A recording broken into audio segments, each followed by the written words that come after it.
Anak nakal ini dengan sengaja menendang anak laki-laki ini hingga membuatnya terjatuh dan tubuhnya itu berubah menjadi monster. Semua orang yang menyaksikannya pun menjadi sangat ketakutan. Ia berubah menjadi monster karena tubuhnya terkena air hujan. Ia menyuruh temannya yang bernama Luka untuk tidak usah membantunya. Karena jika Luka terkena air hujan, maka ia juga akan berubah menjadi monster. Tapi Luka tidak tahan melihat temannya ini disakiti. Dengan tekad bulatnya, ia pun juga menerobos hujan itu hingga tubuhnya berubah menjadi monster. Luka langsung menolong temannya itu dan membawanya naik ke sepedanya. Mereka melaju dengan cepat dan melanjutkan perlombaannya. Bahkan mereka tidak peduli dengan hasilnya, apakah jika mereka menang, mereka akan tetap dianggap. Dengan cepatnya Luka dan Alberto menyalip para peserta lainnya. Namun si anak nakal ini masih mengejar mereka di belakang dan membawa sebilah tombak. Melihat hal itu, teman akrab mereka ini mencoba menolong. Dia tepat berada di belakang si anak nakal itu. Saat posisi anak nakal itu sudah semakin dekat, dia pun bersiap untuk melemparkan tombaknya, tapi Alberto berhasil membuat Luka untuk menghindarinya. Mereka sampai mengayuh sepedanya masuk ke dalam rumah warga, tapi berhasil keluar lagi dan posisi mereka sekarang sejajar dengan si anak nakal. Seorang anak nakal ini memegang sebuah tombak, ia ingin berbuat curang. Dia berdiri di atas sepedanya lalu tertawa dengan jahatnya. Wanita ini yang tidak mau kedua teman monsternya itu disakiti pun menabrakkan sepedanya, hingga ia dan anak nakal itu pun terjatuh. Melihat temannya itu terjatuh karena menolong mereka, kedua monster ini lebih memilih untuk menghentikan laju sepedanya untuk menolong temannya itu. Dengan wujud monsternya, mereka berdua pun memanggul temannya itu. Namun ayah wanita ini datang membawa sebuah tombak,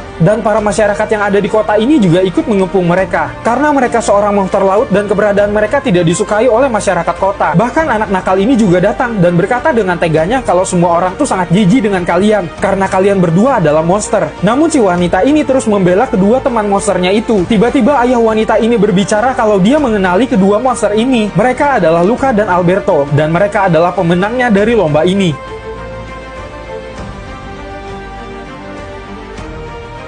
Anak nakal ini protes karena pemenang lomba ini diputuskan adalah si manusia ikan. Karena faktanya sepeda manusia ikan ini berhasil melewati garis finish. Melihat bukti tersebut, juri pun mengakui kemenangan mereka. Tetapi anak nakal ini masih tidak terima karena mereka adalah manusia ikan. Tapi ayah wanita ini yang berbadan besar memasang badan nih, membuat semua orang takut. Lalu mereka merebut tombak anak nakal itu kemudian mematahkannya. Setelah itu anak nakal ini malah didorong ke kolam. Bahkan kedua temannya juga tidak berpihak kepadanya. Ayah dan ibunya Luka yang sangat khawatir dengannya akhirnya bisa bertemu dengannya. Bahkan mereka juga mengetahui kalau anaknya itu berhasil menang lomba ini dan mereka sangat senang sekali. Keluarga ini pun akhirnya berkumpul kembali. Setelah itu waktunya penyerahan hadiah. Itu adalah sebuah piala berikut juga dengan uang tunai yang akan mereka dapatkan. Dan semenjak hari itu para manusia sudah tidak takut lagi dengan monster.